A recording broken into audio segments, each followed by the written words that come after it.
श्री राधे राधे। भक्तों, दृढ़ निश्चयी व्यक्ति के लिए कुछ भी असंभव नहीं होता, लेकिन दृढ़ निश्चय, जिसको आप डिटर्मिनेशन कह सकते हैं, इसी की आवश्यकता बहुत ज़्यादा होती है। जिस समय तक डिटर्मिनेशन व्यक्ति के अंदर न हो पाए, तब तक प्रगति शीघ्रता से नहीं होती है। दृढ़ निश्चयी व्यक्ति निश्चित ही आगे बढ़ता है, चाहे कठिनाई कितनी आए।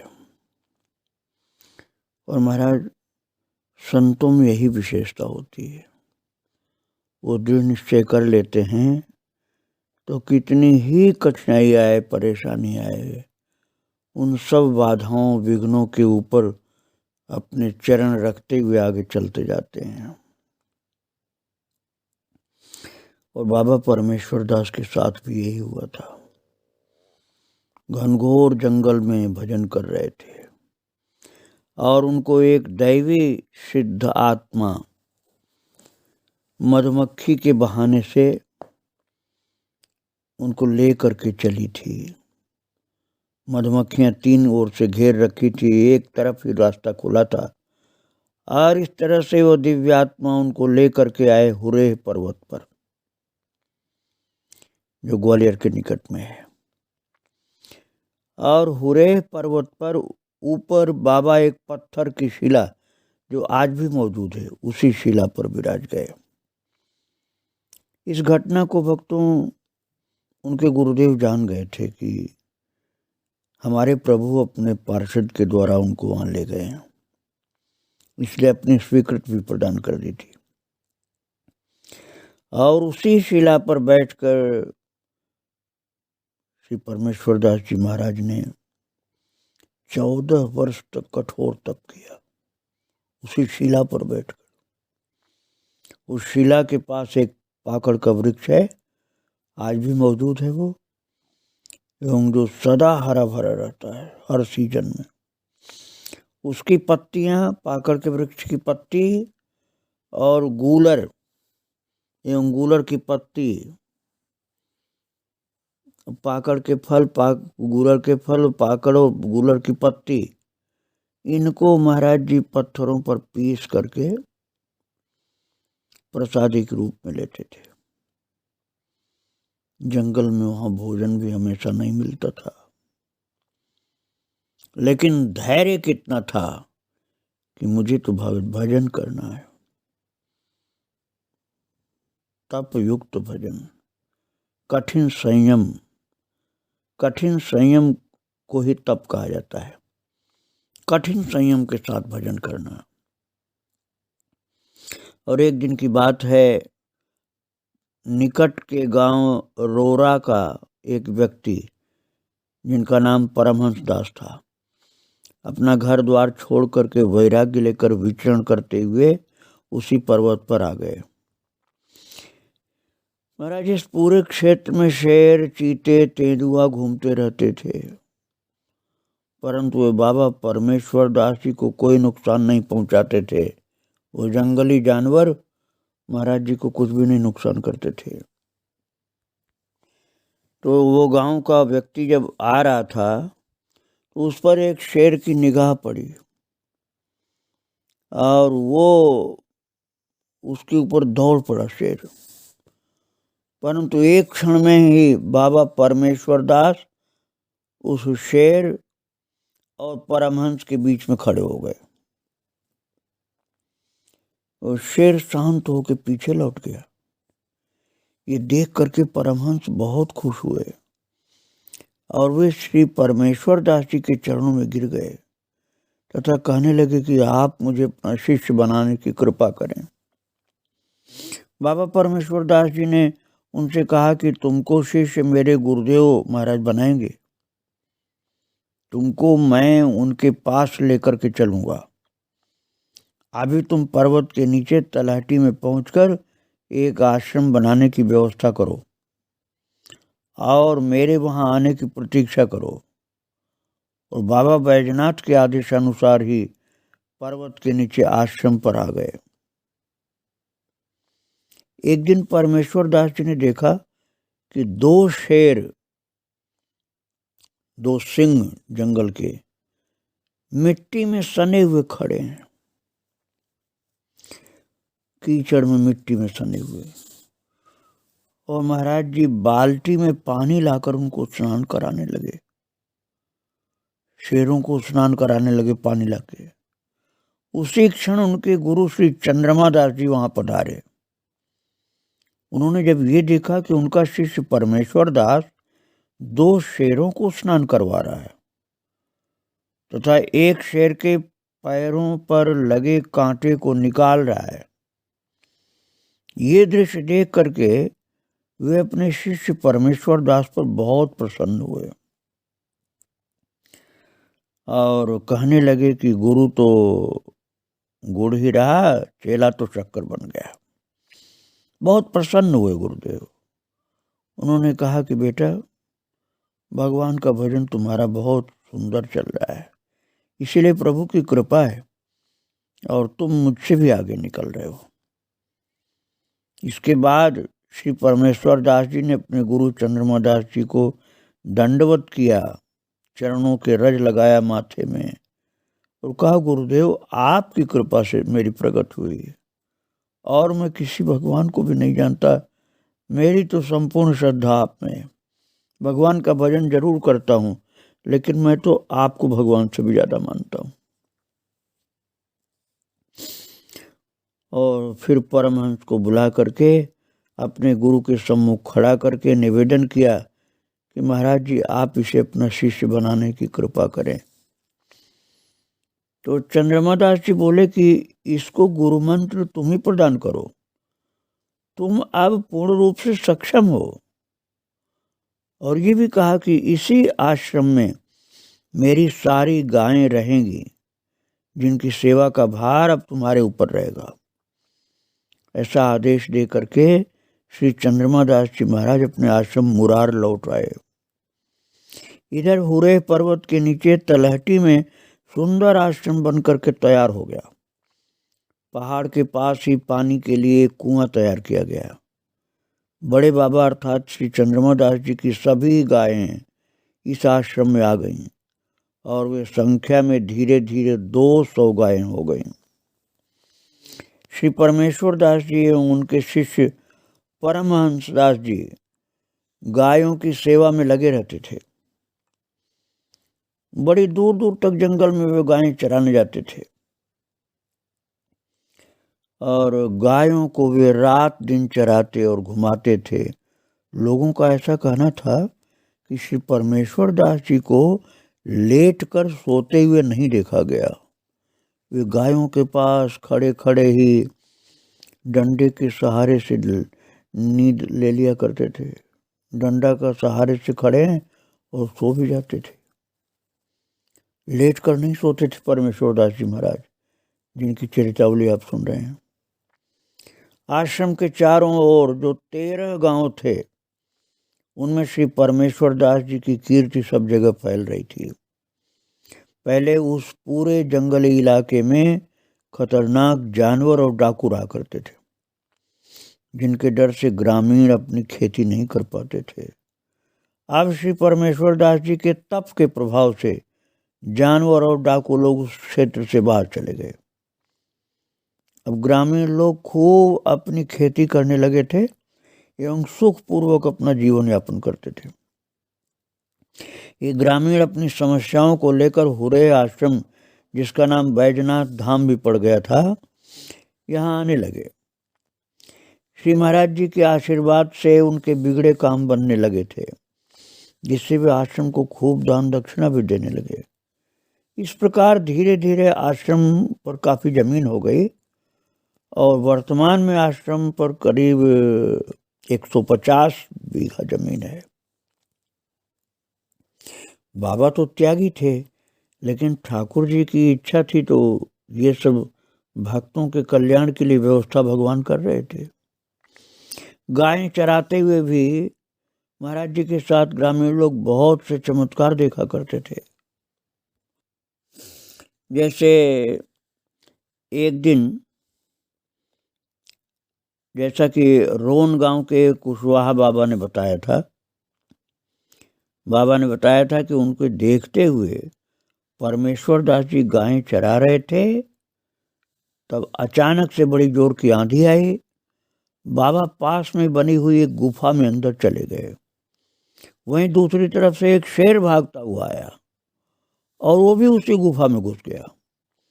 और जिसने भी ये देखा वो सब लोग डर गए और वो सोच रहे थे कि शेर तो बाबा को गुफा में मार डालेगा।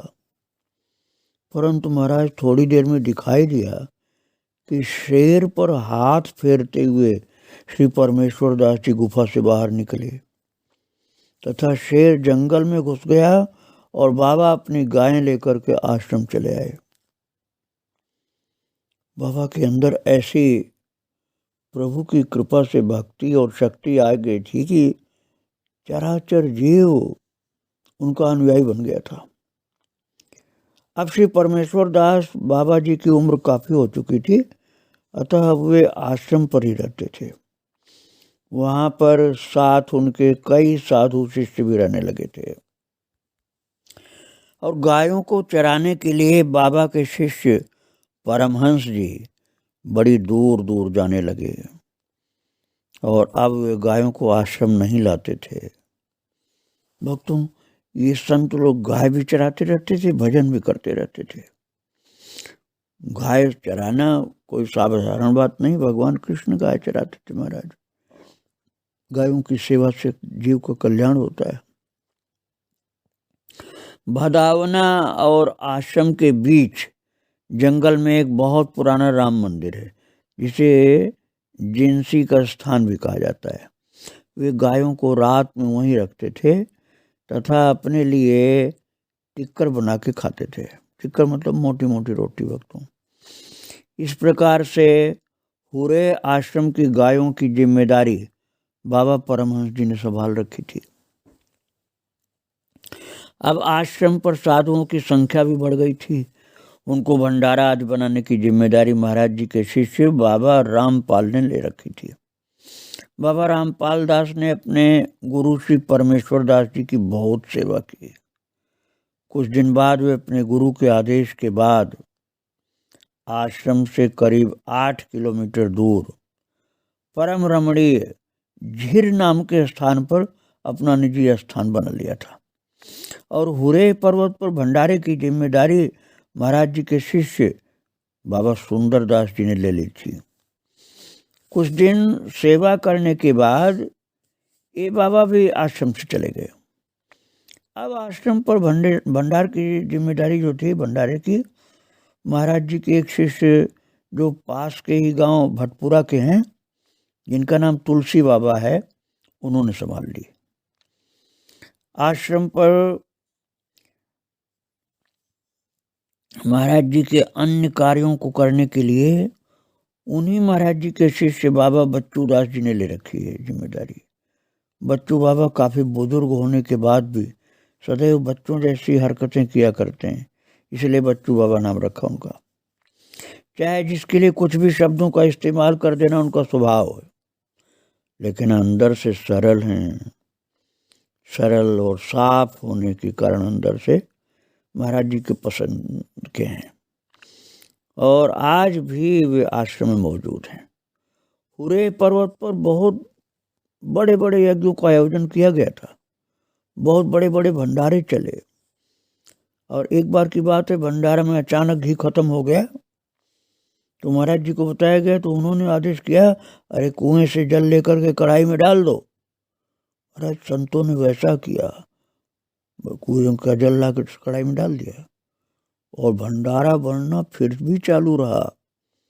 पानी डालने पर वो पानी नहीं तेल का काम कर रहा था। इस प्रकार यज्ञ की पूर्णता हुई थी। बाबा परमेश्वर दास की भक्ति का यह चमत्कार था भक्तों, और इसलिए ये असंभव कार्य उनके द्वारा संभव हो जाता था। एक बार शिवरात्रि को पंचमपुरा के बघेले और बस्तरी के लोधे अपनी अपनी कांवर भर करके सोरों से हुरे पर चढ़ाने के लिए लाए थे। बघेले कह रहे थे कि पहले मैं आया हूँ इसलिए मैं पहले जल चढ़ाऊंगा। पर लोधे कह रहे थे कि मैं चढ़ाऊंगा। इस पर बाबा ने कहा, प्रेम से जो पहले आया वो पहले चढ़ा दे भाई। पर बाबा की कोई सुन नहीं रहा था। ये विवाद करते हुए ऊपर चले गए। ऊपर पहुंचते उन सभी के ऊपर मधुमक्खियों ने आक्रमण कर दिया। सभी रोते चिल्लाते बाबा के चरणों में आके गिरे। तो बाबा ने उनको शांत करके कहा कि अब एक एक करके सभी लोग ऊपर जाओ और शिव जी पर अपनी कांवर चढ़ाओ। झगड़ा करने से पूजा थोड़ी होती है, न धक्का मुक्की से पूजा होती है। पूजा शांति से होती है। एक एक करके जाओ, सब लोग नहीं एक साथ जाओ, एक एक करके जाओ, शिव जी को जल चढ़ाओ। शिव जी शांति के देवता हैं, भजन करते रहते हैं, राम जी का ध्यान करते हैं, राम नाम जप करते रहते हैं। और तुम लोग एक साथ जाकर के वहाँ हल्ला किए तो कैसे फिर जल चढ़ा सकते थे? इसलिए मधुमक्खी ऊपर उत्पन्न करके भगा दिया उन्होंने। अब एक एक जाओ, शिव जी का नाम जपते हुए जल चढ़ाओ, राम राम बोलते जाओ, जल चढ़ाते जाओ। देखो किसी को मधुमक्खी नहीं काटेगी। और महाराज सब गए एक एक करके बारी बारी से, और अपनी अपनी कांवरें सबने चढ़ाई। ऐसे चमत्कार बाबा के देखते थे लोग। मुरार में आर्य नगर में उटीला के एक पाठक जी रहते हैं। उनकी कोई संतान नहीं थी। एक बार महाराज जी का वहाँ से निकलना हुआ। उनकी पत्नी ने महाराज जी से अपनी समस्या बताई कि उनकी कोई संतान नहीं। उनकी बात सुन करके उनके दरवाजे पर खड़ी गाय पर चावल डालते महाराज जी ने कहा कि माता, इनके घर कन्या के रूप में जन्म ले लो आप। महाराज ये बाबा प्रार्थना करके गए, और थोड़े दिन बाद गौ माता ने जब शरीर छोड़ा तो उस व्यक्ति के यहाँ पुत्री रूप में जन्म लिया, और प्रमाण दिखा दिया कि वो बच्ची गाय के खूंटा के पास ही खेलती थी। और उसकी शादी बरुआ जी के साथ हुई, जो आज भी वहाँ रहते हैं। महाराज जी के गुरु श्री चंद्रमा दास जी ने मुरार आश्रम में अगस्त 1980 में अपना शरीर त्याग दिया था। तो अब से 41 वर्ष पहले की बात है। उनके परम प्रिय शिष्य श्री राघवदास बाबा उस आश्रम के महंत बन गए थे। श्री चंद्रमा दास जी महाराज अपना शरीर त्यागने से पहले श्री परमेश्वर दास जी से कह करके गए थे कि तुमने अपने तप से सभी दिव्य शक्तियां प्राप्त कर ली हैं। अब तुमको कोई भी गृहस्थ या साधु अथवा वैरागी यदि बुलाता है तो उसके पास जरूर चले जाना, क्योंकि तुम्हारे दर्शन प्राप्त करके लोगों के कष्ट एवं दुख दूर होंगे। तुम्हारा दर्शन मिलने पर सबका कष्ट दूर होगा, दर्द दूर होगा, भला होगा। इसलिए तुमको जाने में कोई दोष नहीं है। मेरी आज्ञा है, तुमको जब कोई बुलाएगा तो तुम प्रेम से जाना, भगवान की भक्ति भी करते रहना, और इस प्रकार से लोगों का कल्याण भी करना। गुरुदेव ने शरीर छोड़ने के पहले ये परमेश्वर दास जी से कह दिया था। इधर कोई ग्राम में कमला के पति कप्तान पाठक, मैं आपको पहले सुना चुका हूँ, वो कन्या थी ना जिसको 2 वर्ष की कन्या को बाबा ने पाला था, गोद लिया था। और शादी के बाद वैराग्य ऐसा प्रकट हुआ कि घर छोड़ दिया था। उसी का नाम था कमला। तो उसके पति कप्तान पाठक जो बहुत गरीब ब्राह्मण थे, श्री परमेश्वर दास जी के आशीर्वाद और अपने कठिन परिश्रम के परिणाम स्वरूप कोई ग्राम में लगभग 100 बीघा जमीन प्राप्त कर चुके थे। और इस दंपति के 4 लड़के, जिनका नाम बताया है कि ओम प्रकाश, अशोक, राकेश, रामोतार आदि, और 4 पुत्रियां, उनके 2 पुत्र मुरार आर्य नगर में रहते हैं। हुरे आश्रम पर खाद्य सामग्री पहुंचाने का कार्य उनके एक शिष्य जो मुरार अनाज मंडी में आढ़तिया थे, जिनका नाम दुर्जन सिंह था, वो किया करते थे। आश्रम पर काफी साधु संत रहते थे, जिनके लिए भगवान के भोग का सामान सब इंतजाम करते थे। और महाराज इनके हाथ में कुष्ठ रोग था, उंगलियां गलने लगी थी। बाबा का नाम सुनकर के हुरे गए थे और महाराज की ऐसी कृपा हुई कि इस कठिन कुष्ठ रोग से मुक्ति मिल गई, क्योंकि बाबा की सेवा में लग गए थे। भक्तों, संतों की सेवा में लग जाने से प्रभु की कृपा बहुत जल्दी होती है। फिर बाबा से दीक्षा लेकर के फिर उनकी बाजार सेवा, अर्थात बाजार से सामान लाना पहुंचाना, ये सब किया करते थे वो। महाराज जी का आश्रम दिन पर दिन विभिन्न प्रकार के योगासनों के द्वारा सदैव ईश्वर से अपना तारतम्य बैठाए रखते थे। कभी कभी वे नहाने में समाधिस्थ हो जाते थे महाराज जी। कभी अपना अचला बांधते हुए भी महाराज जी को समाधि में लीन देखा जाता था। भगवान का ऐसी झांकी उनको होती रहती थी कि वो बांध रहे हैं अचला और भगवान की कोई झांकी दिखलाई पड़ी तो उसी समय समाधि में लीन हो जाते थे, गहरे ध्यान में डूब जाते थे प्रभु की झांकी होते ही। और सोते हुए कभी नहीं देखे जाते थे। लोगों को दिखाने के लिए कभी कभी वो सो जाते थे, लेकिन वो वास्तव में समाधि में लीन रहते थे। यहाँ तक कि शौचादि क्रिया में भी जंगल में वो समाधि में लीन हो जाते थे। ऐसा प्रगाढ़ ध्यान उनका लगा रहता था। गांव या शहर में लोग ये जान गए थे कि परमेश्वर दास जी महाराज के पास दैवी शक्ति आ चुकी है। जैसे अन्नपूर्णा देवी के वे कृपा पात्र थे, इसलिए लोग उनको अपनी शादी एवं भागवत के भंडारे में बुलाना नहीं भूलते थे। लोग कहते थे महाराज जी परमेश्वर दास जी आ गए तो कितना ही बड़ा भंडारा हो, कितनी बड़ी कोई आयोजन की बात हो, सब अन्नपूर्णा देवी उनकी बात मानती हैं तो कोई कमी नहीं पड़ेगी। और कमी पड़ती भी नहीं थी महाराज जी के आने पर। उनका दर्शन पा करके लोगों का दुख दर्द दूर हो जाता था। इस बात के साफ प्रमाण दिखाई देते थे कि महाराज जी को जल, अग्नि और वायु, इन सब पर नियंत्रण प्राप्त है। एक बार महाराज जी टीकरी खुर्द आश्रम पधारे। वहाँ संतों ने उनका खूब स्वागत किया और बताया कि महाराज जी बारिश न होने से यहाँ आसपास जल कहीं भी उपलब्ध नहीं है, सभी परेशान हैं। महाराज जी ने रामधुन बुलवाई, रामधुन अर्थात राम जी के नाम का कीर्तन, और रात को इतनी बारिश हुई कि चारों तरफ पानी ही पानी भर गया। इसी प्रकार बाबा एक दिन टिहुली गांव में सती माता के मंदिर पर आए हुए थे। गुरुदेव ने आज्ञा ही कर दिया था कि जहाँ भक्त लोग बुलाएं जाओ, सबका कल्याण होगा, तुम्हारे जाने से सब सुखी होंगे। तो टिहुली गांव में सती माता के मंदिर पर भक्तों ने बुलाया था, तो बाबा गए और माँ के पास बैठकर निवेदन करने लगे कि माता मुझे अपना चरणामृत दे दो। महाराज थोड़ी देर में ही देखते देखते माता के चरणों से पानी की धार निकल पड़ी। कोई भी जल नहीं लाया था, न लोटा, न थाली, न कोई बर्तन और न कोई पानी लाया। और बाबा ने देखा माता के चरणों से जल टपकने लगा। हाथ दोनों अपना आगे कर लिया और अंजलि में माता ने चरणामृत अपने आप प्रदान कर दिया। महाराज जी ने दोनों हाथों से माता का चरणामृत पान किया। पानी की धार गिर गई थी चरणामृत की भक्तों।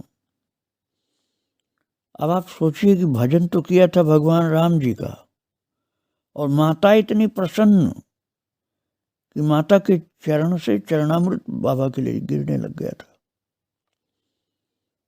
अर्थात भगवान का भजन करने पर सभी देवी देवता प्रसन्न होते हैं, इसलिए भगवान का ही भजन करना चाहिए। और इतना चरणामृत गिराया माँ ने, अपने चरणों से इतना जल गिराया, जबकि बरसात का टाइम नहीं था, पानी कहीं था नहीं, कोई डाला नहीं था। इतना चरणामृत बाबा के अंजलि में आया कि बाबा ने वो चरणामृत दूसरों को भी पिलाया, और थोड़ी देर बाद वो जल निकलना, चरण से जल गिरना बंद हो गया, अपने आप बंद हो गया।